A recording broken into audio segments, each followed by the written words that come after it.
All right, I want you to listen to me and listen good. We're going to run the ball. We're going to pass the ball. We're going right down that field. And we're going to listen to the R&B Show. Can you dig it? Oh, I'm out of breath, so hey, here's Ricardo and Brett. I like that one. Very creative. Thank you. Brett, he's out of breath already. I know he is. You're getting old there, Rosie. No offense, my friend. I'm just wondering why you always dance. Nobody can see you dance. Oh, you know that. Maybe that's why I'm dancing. You know that, right? See me dancing, yeah. But hey, welcome to the R&B Show, season number 2, episode number 4 of the only podcast dedicated to high school sports in the Fox Valley area.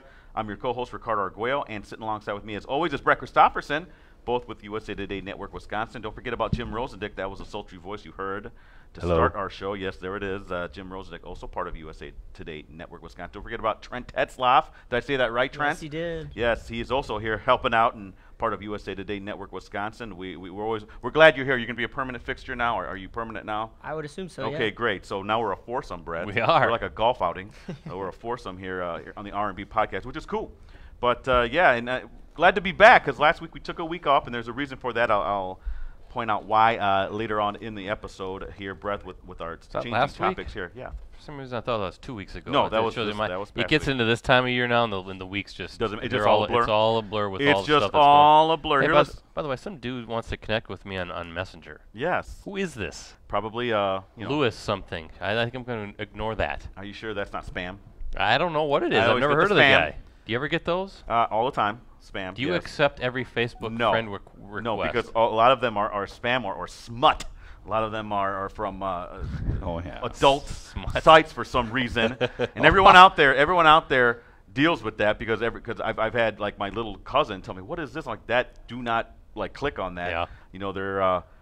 They're shady accounts. Have you ever gotten a friend request or a message from somebody that you think is a friend already on Facebook? Oh yeah, because they've been compromised. Yeah, that's happened to me where I'm like, I thought I was friends with this guy, so I'll click and I'll accept the friend, and all of a sudden I'm starting to get messages. Like, oh yeah, delete this guy, because then I go back and say, wait a minute, I'm still friends with this. I hate it when that happens. Internet, why are you so mean to us? Just if you're that smart, use it for productive things that will help the world, right? Why do you have to be so? Because people like watching the world burn. You know that, right? And the way to do it is on the internet. It's not a good world information right now. highway, as it were. It's a good sports world, though. It is. I agree with you on that. But hey, Brett, let me go run by some of the topics we're going to be talking about. First off, we're going to talk about the final 4-game stretch for high school football in terms of the regular season here, as teams kind of jockey for the playoff spots here. Also, an interesting topic, Brett, because it was such a big topic this past weekend with the Packer game.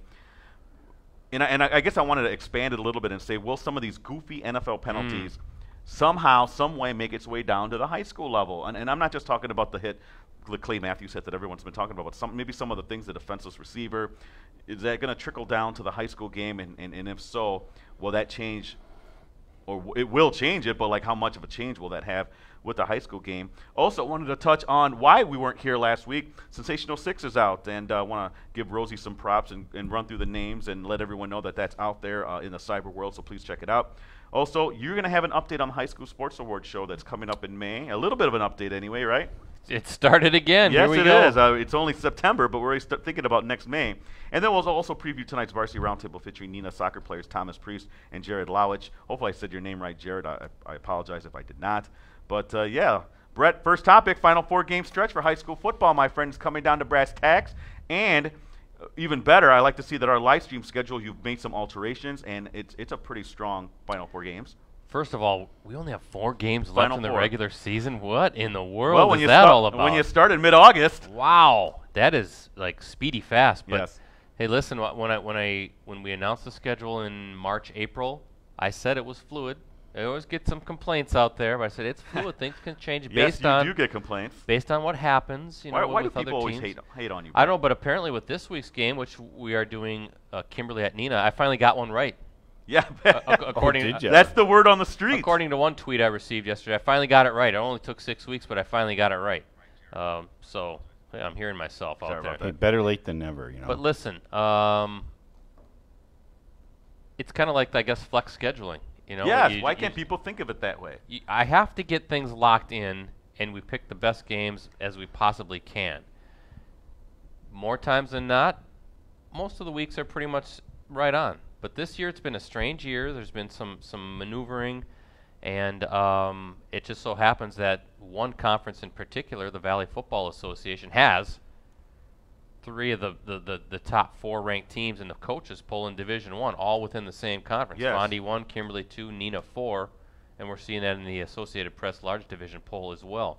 So, yeah, we were going to go up and do Bayport Notre Dame this week, but instead the game of the night in the state is Neenah Kimberly, and we're going to do that. And I got to thank Josh Murnane, the athletic director at Neenah High School, for squeezing us in. It's going to be a real cozy fit. I hope you're ready for that. I am. I mean, we're going to be Rosie's going to be on a chair above us. That's right. And I think we're just going to have to make it work. There's no way you can put me outside with the wireless or something. They're not going to let you outside. No. We talked to the AD No. because they need every seat available. What if I Plus, pay $4?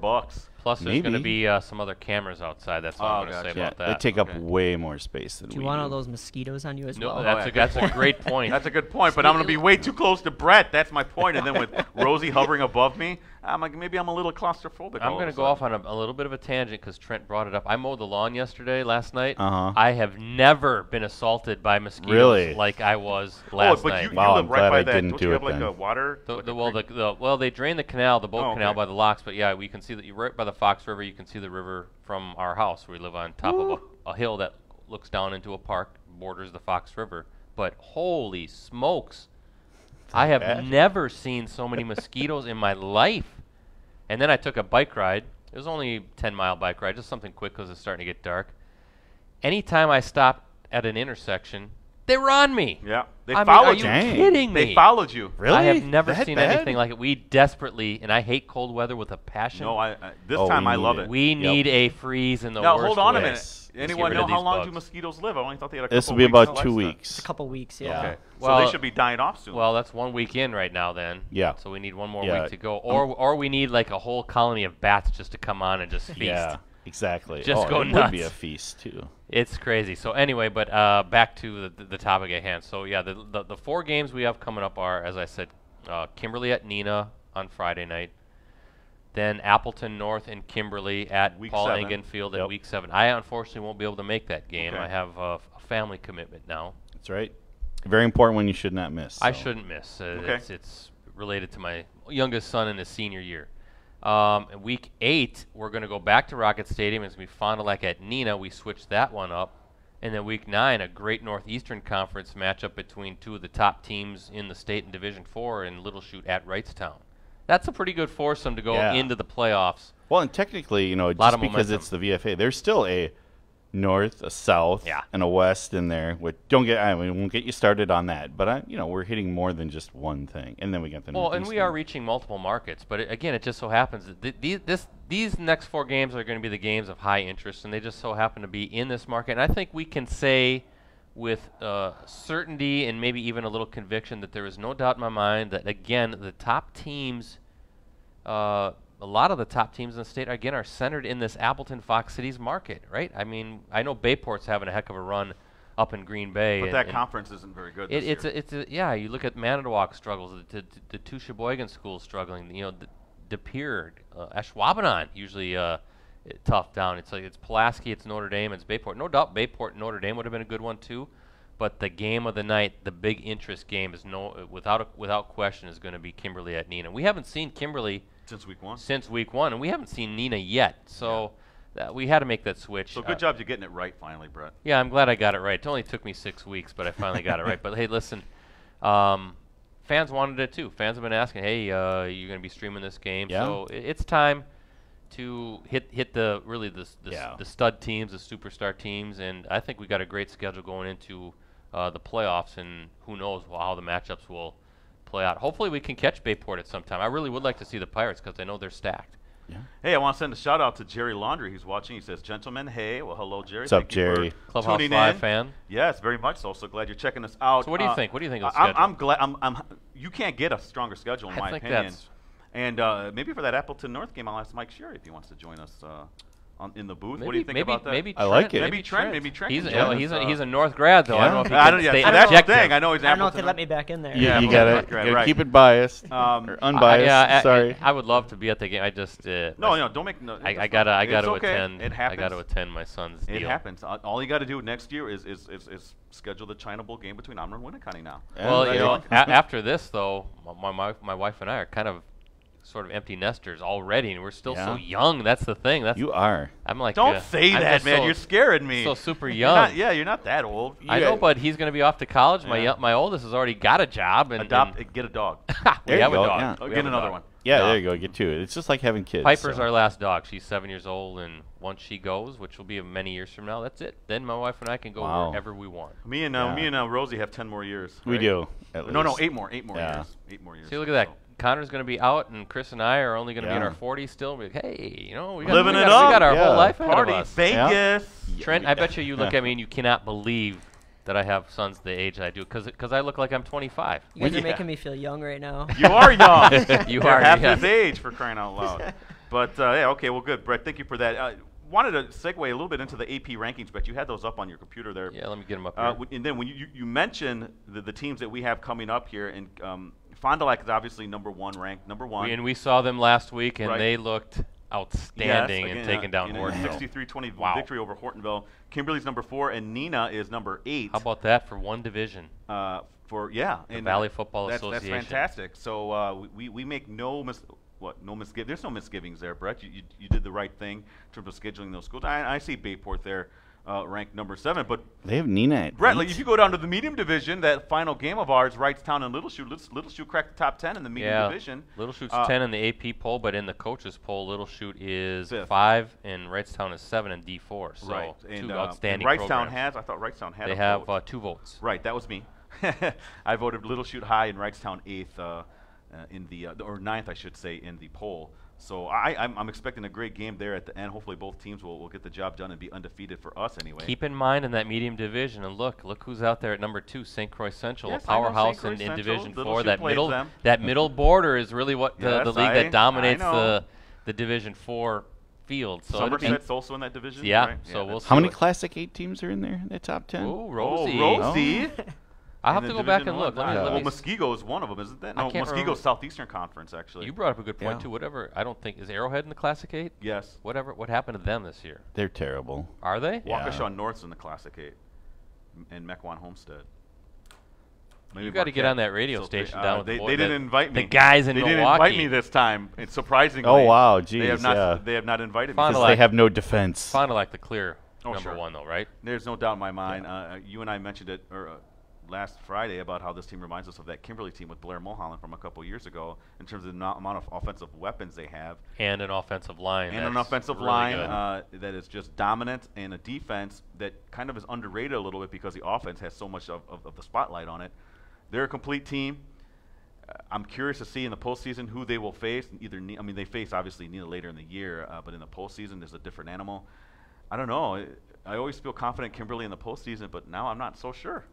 This might be Fond du Lac's year. This might be Fond du Lac's year. They've been waiting a long time for Fond du Lac to And get back you know, to prominence. I brought this up in the webcast Friday night, the Fondy Hortonville game. If Steve Jorgensen wins a state championship now with a 3rd program, where does that put him as far as all-time coaches in state I'll high have to school check history? with some. Number one, I have to check with some of the older guys there when I see them at the. Makes him one of the best ever. Yeah, it has right? to. But in terms of, has anyone never done that before? 1-3. I mean, these are D1. Well, Kimberly was D2, but still, that's 2 D1 schools then in a D2 program that he took the state titles. I mean, that's incredible. Obviously, Mike Ganevok was the head coach for a number of years, but there's no doubt that Steve Jorgensen's thumbprint is all over this program as an assistant coach. He had a huge role in turning this program around because Fond du Lac was struggling. He's a builder. He likes to build programs. He did it with Oshkosh North. He did it with Kimberly. And now he's doing it with Fond du Lac. But if he wins titles at 3 different schools, wow. And I'm curious why Ganevok left. He went over to Mukwonago, and they're struggling a little bit when you had this team coming through. That I don't know if there's a backstory or what, but maybe he just wanted an opportunity to go back. Isn't he from around He's from around there, that neck yeah. of the That woods? makes Maybe it was sense. just saw an opportunity to get back down there. But Fondy, man, they Carson Raditz. I mean, that's a good-looking quarterback. Xavier Ellis, Eben Sauer. man, speed all over the place, and then not only a talented offensive line, but very experienced. A lot of all-conference selections back, led by big Andrew Stone. Well, I loved how you guys compared them to the Kimberly team, because they literally can score from anywhere at any time. They're dangerous at any play. I mean, they're way better than what we even saw in week 1. Mm-hmm. And yeah, they've progressed, and that is something we're going to see with Neenah and Kimberly this week. That's what's really going to be those two interesting. teams have progressed apparently, because I know Neenah the last 2 weeks have been playing with their backup quarterback. So we'll see if that's going to be the case again this week. Hey, let's segue a little bit into NFL penalties, because will this have an effect on the high school game? Maybe not this year or next year, or maybe 3 years from now, but eventually, will those kind of penalties where you're targeting defenseless players, or the way you hit a player, are those going to make its way down to the high school level? Because, and I say this only because there's been this, obviously, the CTE thing going on with the NFL. Are the numbers down for high school football? Will this eventually have an effect in terms of like the powers that be letting the parents know that, yes, we are thinking about that. We're going to have this down at the high school level now. Your kids are going to be safe. We're taking precautions, all this kind of stuff. Do you think that's going to affect it? Think that's going to make its way down there eventually, Brett? I know you're not a big fan of the hits or the penalties that were taking place this past Sunday. Well, that penalty against Clay Matthews was a joke. We all are NFL fans, and it's getting harder and harder to watch that games. I don't really watch a whole lot of NFL football anymore, just because of the ridiculousness of what we're seeing now. I think it's not a good product. There was a time when I would watch the noon game, the 3:15, 3:30 game, whatever, the Sunday night game, the Monday night game, Thursday night game, although that's a little too much football. I think that's another problem that the NFL has. It's oversaturation. Oh, big time. Big time. But now, I mean, you see a clean hit like that Clay Matthews had on Kirk Cousins, and it's called a roughing the passer. What was it? Scoop it. What was the? He said he scooped and slammed him to the ground. There was a phrase that was used that he did it, which he didn't. If you watch the replay, but will it permeate into the high school ranks? That's a great question, because isn't what Clay Matthews did, how he tackled, isn't that what you were taught at the young levels? Head high, wrap up, and you just drive. That was form tackling. He didn't. There. It wasn't a dirty drive into the ground, and he braced himself as he was falling. Yeah. His head was to the side. I don't know what you would say to police that at the high school level, when that's what coaches are teaching. It's like you almost have to reteach how to tackle, but how do you reteach that when it seems like it's textbook in what USA Football and all those organizations, Pop Warner. I mean, Rosie, you were a coach at the Pop Warner level. That's what you're teaching, the same thing, a good form tackle. Yeah. Well, like we talked about on Clubhouse Live, how do you take physics and gravity out of the equation when you're a 250-pound linebacker and you're wrapping up? You're going to fall on him. How do you avoid that? How do you avoid not lifting him a little bit? You're right. It's I don't know. It was interesting because I was watching the Monday night game, or afterwards, they had Khalil Mack on the radio, and they asked him that specific question. What do you do? And he said, I just go for the ball now. He doesn't really even look to hit or drive anyone down. I just go for the ball, which I guess that's great for outside edge rushers. But when you're coming up the middle, that's a little different. You know what I mean? If you're a linebacker blitzing, you can't really slow down, then just kind of bat at the ball. You're right. You talk about the physics involved there. This is an interesting thing that maybe I should talk to our folks here and maybe see if we can get some sort of a story on this, like a piece idea on this. Our features team, or our exploratory team, our enterprise team. How many titles do they have? I don't know. I lose count. But technically, I'm not on that. I'm on the daily kind of grind team or whatever in terms of getting the games in Tuesdays and Thursdays and Fridays and Saturdays. But that's an interesting question. I wanted to get your thoughts on that. And you too, Trent and Rosie, do you think that'll make its way down to the high school level? That's now. Remember, I'm not talking about next year. I'm talking maybe. First off, did you ever see this happening 5 years ago in the NFL? No. Never. So no. It's not a stretch of an imagination to think 5 or 10 years from now you're going to see the National Federation of High Schools pass down mandates, saying this is how it's going to be. Your thoughts? As simple as this, I don't think it'll happen right away. Like you said, you never thought it would happen in the NFL. You saw stuff, kind of change in the college game 2 years ago with the targeting calls and things like that. I think, like you said, maybe 5-10 years down the road, things might start to change in the high school game too. Referees might start to have a little bit of a shorter leash on things like that. So it should be interesting to watch. Yeah, I don't want it to happen. Will it happen? I think it might, like you said, maybe 5 years down the road. But I don't want to, because right now the high school game is, to me, the only purest game of football now. You can have the ref actually make a mistake, and it sucks, but it happens. Yeah. I mean, plus, these guys aren't getting paid a whole lot, are they? Or most of them volunteers? Or no, they get paid, but it's very just... But they have problems recruiting and retaining officials, so that is correct. But it just takes away... take the Kimberly Fondy game, for instance. There were a few calls that didn't go... Fondy's way, or that were just questionable. You're like, what's he seeing this? Or the inadvertent whistle, or things like that. But it happens. You don't get a replay. It just, the ref made a bad call. It happens. Move on. And in the NFL, I mean, when I see Mike Daniels actually letting go of a guy because his arm hit his back and he assumed that he threw the ball, that's not right. That's a a problem. That's Mike Daniels, for God's sake. And then he let Kirk Cousins go, and Cousins scrambled. You're going to see more of that. I wonder how bad it's going to get a lot worse before it gets better. Am I right, Yeah. Brad? So we'll see. Imagine this happening in the Super Bowl or something with Or millions of people are watching. Championship Games that determine who goes to the Super Bowl. Yep. That I think is going to get the NFL's attention when there's going to be a big public uproar over that, and maybe at that point they'll either relax the rules or maybe they'll go all in again, like what they did with the Clay Matthews thing. They'll just double down. Yeah, we're going to use this as a teaching tool on what you're not supposed to do. Exactly. What? And everyone and their mom knows this isn't right, but we're just going to double down on this anyway. Well, Clay Matthews was right on. He said the NFL's not going to. They're going to side with the officials there. Oh yeah, and they're just it's just too much of the baby and of the quarterbacks. Yeah. And that's something I've mean, brought up as well. Is like and I'll continue to bring this up. Dan Marino would throw for 6,000 yards in this day and age. If not more. God, yes. If not more.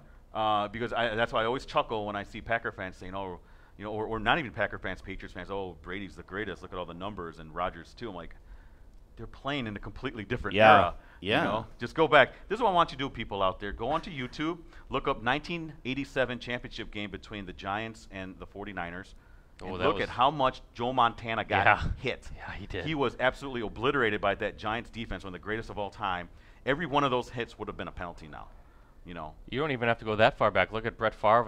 Exactly. When he was with the Vikings in the NFC. Yes, you're right. That's how much it's changed. He absolutely took a beating in that game. And how many times did we see Favre take a beating in the mid-'90s football? Pounded. Yeah, now and they're he would allowed. get back up and just say, who hit me? Who hit me? Hey, not bad. Those, like Ricardo said, would be penalties nowadays. Oh, yeah. And not just penalties. Some of those hits were almost enough to where you could get tossed because they would think that it's not even just a personnel foul, but absolutely looking to hurt the guy. But football is changing so much. Do you enjoy the NFL game? Because I know you're a big NFL fan. You're thinking about it. See, it's tough. I watch the NFL because I'm a Bears fan. But do I enjoy the game the way it is now? No. But we're old. Well, other than Trent, we're all older people. We remember the NFL like it was, the way it was, and boy, we're sounding like ancient old grandpas when we're saying this. But it was so much more fun back then. But one question I have for you guys: do you think the players, with everything today, with all the workout stuff that they get, are they tougher than the guys back then, physically wise, or is it still about the same? And they're just the NFL's just cream puffing them now. I think the guys were tougher back in the day. I mean, they took some shots, and I don't say that, though. That's not always a positive. I mean, you look at the concussion issue, and they were unnecessarily tough. Oh, I just got my bell rung. I'm back in there. Back out there. That's a bad situation, and they needed to get out of the game. We all know that head trauma is nothing to take lightly. Yeah, there's some but obvious issues there. As far as like physical, like how good a shape they're in, how their bodies sometimes can I think take these a guys, beating. I think these guys are too big sometimes nowadays. I mean, how many hamstring injuries do we hear about, or groin that's a good injuries? Point, BC. I think they might be too tight. But I will say that today, though, well, this doesn't really talk about toughness, but there's no doubt like nutrition and sleep schedules, all that are way farther ahead than what these guys were. They're in better shape. But I just think the guys back in the day are probably tougher. Because they had to be. Yeah. Not because they're better people or anything. It's because they had to be because the game was different. It's an interesting topic and one I'm sure in the future weeks we'll maybe perhaps touch upon a little bit more. But, yeah, I'm glad to get your guys' thoughts on that. If anybody out there has any thoughts, and maybe feel free to to chime in as well. Hey, switching topics though, Sensational Six is out. Rosie, thank you so much for doing that. You bet.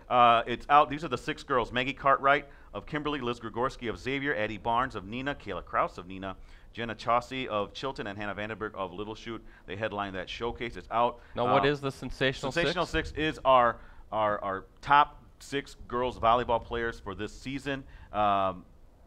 It's one of those things, Brett, that has evolved a little bit. The girls now know what they're doing, because when you look at the way they had fun with this year's showcase compared to maybe the first or second year we did it, it's a lot more fun. It's a lot better, in my opinion.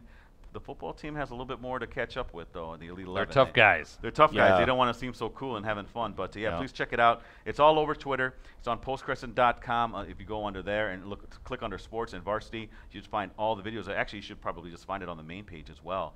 But it's all there, so please check it out, because Rosie worked hard on it, and it looks fantastic. It's a cool way to showcase, again, these great Division I college athletes. I will say this. I got to send a shout-out to Addie Barnes. I hope you're feeling better. She had the collapsed lung last week, Brett. Yeah. With the Kimberly, Nina. Scary. She's out for 2 weeks. Okay. She's going to get evaluated at the end of those 2 weeks, so she might actually be out longer, perhaps even the whole entire season. Oh, boy. Because you don't see collapsed lungs as part of high school athletes. No. So that's a very scary thing. So I'm glad you're okay, and hopefully you recover nicely, because she has a bright future ahead of her. She's going to Loyola to play D1 next fall. So hopefully she can come back and contribute. If not, hopefully stay healthy to where she can maybe come back a little bit later and release her collegiate career.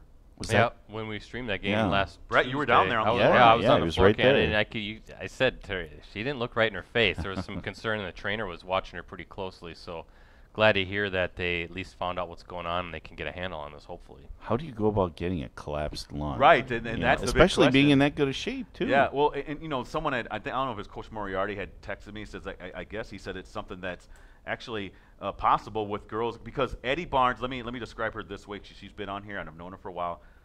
She's angular. She's tall. She's very thin. I'm not guessing she's more than 100 pounds. She's probably 5'10", 5'11", and 100 pounds. And apparently, according to Coach Moriarty, that is a little more prevalent with those kind of athletes with that kind of shape or build. Here's what he sent to me, if you don't mind me, Brett. Yeah, go ahead. He goes, Addie Barnes suffered a collapsed lung. I'm not pneumothorax. Is that how I say that? Pneumothorax. Yep, I got it right here. Okay, last night it was admitted overnight for observation. She'll be okay, but that's pretty scary for a 17-year-old kid. This is Coach Moriarty texting me. Apparently not uncommon in tall, thin folks, which she is.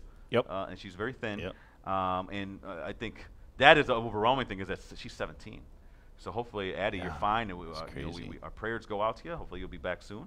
Yeah, you have some industry I things? just looked it up. It says occurs when air leaks into the space between your lung and chest wall. The air pushes on the outside of your lung and makes it collapse. Oh. Ooh. It can be caused by a blunt or penetrating chest injury, certain medical procedures, or damage from underlying lung disease. Wow. So, wow, that's scary. Yeah, so hopefully she's fine. Boy, you hate to see athletes kind of suffer those things, but she looks in fantastic shape. There's no doubt about it that this wasn't. And she wasn't hit. Not from what I recall. She wasn't hit or anything. Unless she took a volleyball, possibly. Possibly. Could she have taken one off the like chest?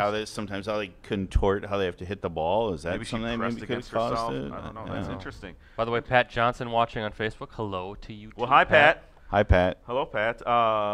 So yeah, that's our thoughts on the girls volleyball. Brett, update on the high school sports award show. What can you tell me, my friend? You had your first meeting. It is September, but you did have your first meeting. Anything that you can release maybe a little bit? We do know the venue has changed for sure. Yeah, so we had our first meeting last Thursday, and looking at there's a May date. It looks like it's gonna be midweek. It looks like it's gonna be a Wednesday night. That's just the way it was, but no roundtable that night, I'm thinking. yeah, we'll skip roundtable, but that's still a good night because that's a non-high school sports night, so we can get a lot of people traveling. But yeah, we're moving it from the Lambeau Field Atrium in Green Bay to the Fox Cities Performing Arts Center in downtown Appleton. We needed it. We've outgrown the atrium, frankly. Yeah. Is what it was. We had turned away so many people last year.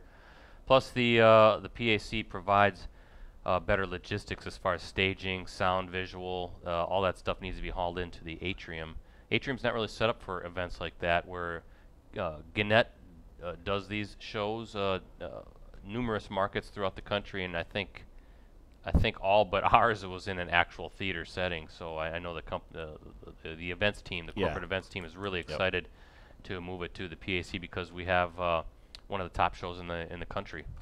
So looking forward to that. So it's already, wheels are getting going. We don't have any guest information. Don't know who our featured speaker will be. There's some names on the wish list. That name's on the wish list, though. Wow. Yeah, there's some good names on the wish list. Hopefully it works out. Aaron Rodgers, of course, was our guest this past spring, and that was a wow as well. But we'll see. Just we'll keep you posted as things get cranking. But our first nominees, our fall nominees, should be coming out in, I guess, post-Thanksgiving, right? A little bit after Thanksgiving time. So be on the lookout for that. But really looking forward to it. It's amazing how here we go again. You know, it was only May, June, July, 4 months ago we were doing the show, and you got to start though. Comes up faster than you think. A lot of moving parts to these shows, and a lot of different pieces to get in place. Rosie knows that too with the video component. Oh, yeah. So, but hey, it's only a block away now, so we can. Yeah, that's easy. That's fine with me.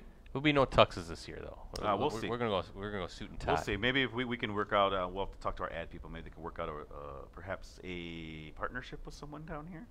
Yeah, a clothing. There you go. Oh, See? maybe. Our go-to place. Perhaps. I'm just saying it can be done. Yeah. But that's. Thank you, Brett, for that update. And also, before we wrap up here, tonight's varsity roundtable: Nina soccer players Thomas Priest and Jared Lawash. They're going to be on the big show. They're one of the top-ranked teams in the state. They had the big win over Kimberly not too long ago, and I want to pick their brains a little bit how it's all going for them because, Brett, we've mentioned this many times on this show and on the roundtable, it's been a long time since we've had a legit soccer team go down to U-Line and compete for a state title. I think Fox Valley Lutheran or Xavier, one of those two teams, might have won our last title. I know Nina won in 2009, but going to pick their brains a little bit about that, about possibly making the trip down there, because then maybe I can make the trip down there again, Brett. You like going there? I do like going to Milwaukee. I used to live there, and I love U-Line Soccer Park, and I just like hanging out. Rockets are 11-0, I think, and ranked second in the coaches poll in Division I. So Nina's got great soccer tradition, without a doubt. By the way, I want to mention, too, our game of the week, as I said, will be at Nina for Kimberly-Nina football. Live coverage will kick off at 6:45. On postcrescent.com and all of our USA Today Network Wisconsin sites, also on facebook.com/postcrescent, all of our network Facebook pages as well. So join us at 6:45, and we'll see if we can hammer out another production. It's going to be tight, Ricardo. That's right. That's right. Boy, Hey, you wanted to talk Rocky real quick, didn't you? Oh, sure. Let's do that. Let's wrap it up with that. And Speaking of Rockets, yes, Rockets. you and I got in a little debate. We got a little debate, and first off, we'll talk to Trent and Rosie over here. Rosie, your favorite Rocky movie, real quick? Oh. I said quick. Yeah, I was going to say. Quick.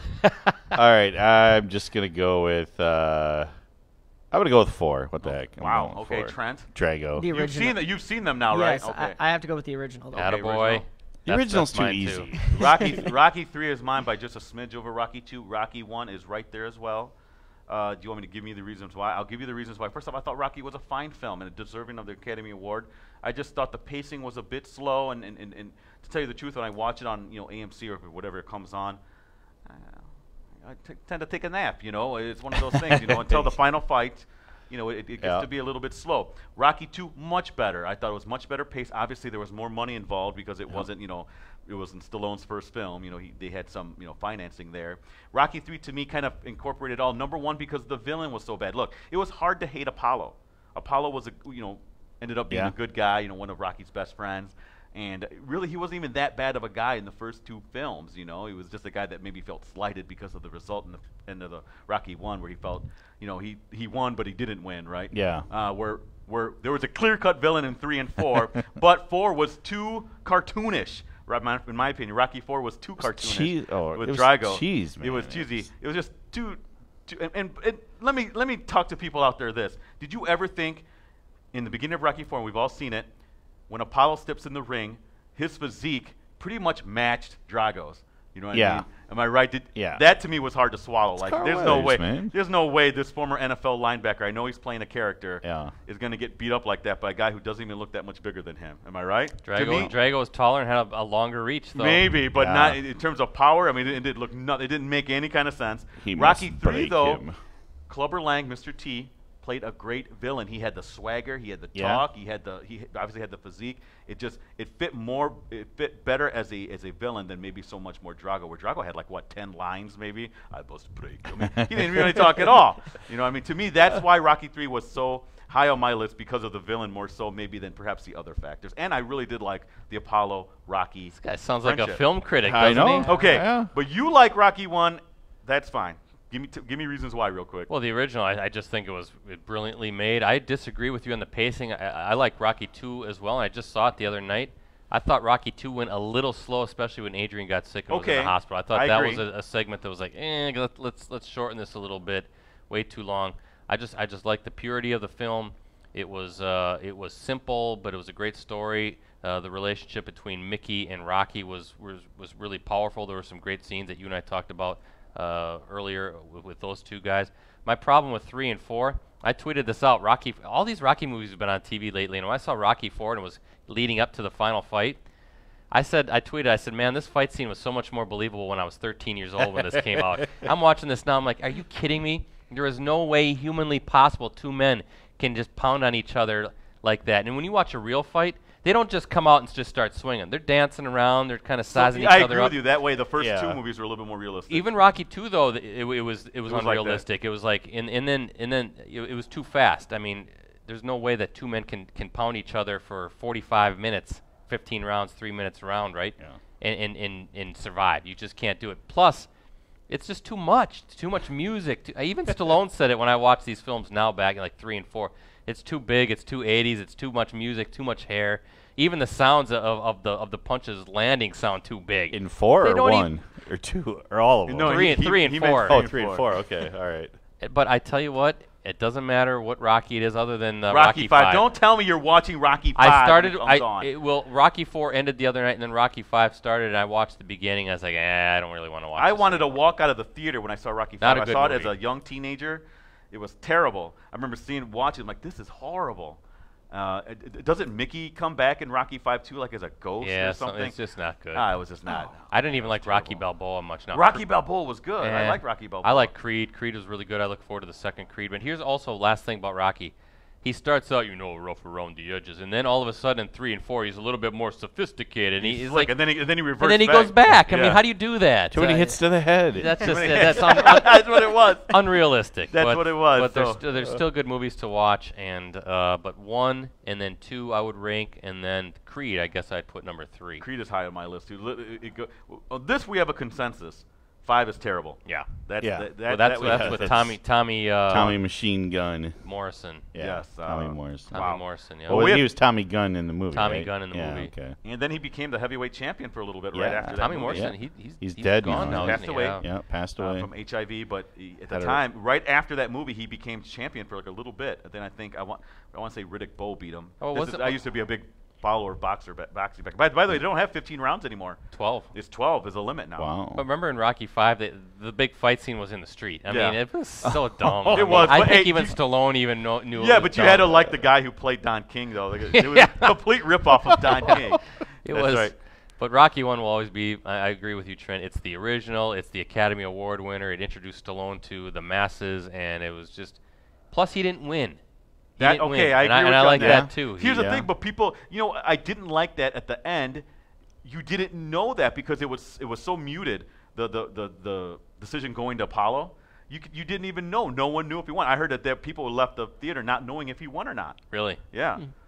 You got to also like a movie when a guy cracks like how many eggs that Stallone just guzzle, which is salmonella like all over it. You can't do that. Chugged it, yeah. That was good. But then Rocky 2, I love the end where they both fall down and they're both grabbing the ropes and very dramatic. Yeah, that was a good ending too. Rocky 2 actually is my son's favorite of the 5 or of how many there are. So interesting stuff. Let's gotta wrap it up, guys. All right, good stuff. Hi, Wendy Reed. And then there's Real Steel, the complete Rocky ripoff, which is very enjoyable. Which one is that one? Real Steel, where they have the robot fighters. No, I never saw that. It's with Hugh Jackman. No. Oh, it's hilarious. All right. It's good stuff. It's a fun watch. We definitely got off on a tangent here. Yeah, we did. So Wendy Reed. So thank you, Wendy, for tuning in, and we appreciate that. We'll be back here next week. If you want to start up that music, Rosie, we'll be back here next week for another episode of the R&B Show. So please check us out again on Facebook.com/BullsCrescent. We ready? Or one more thing.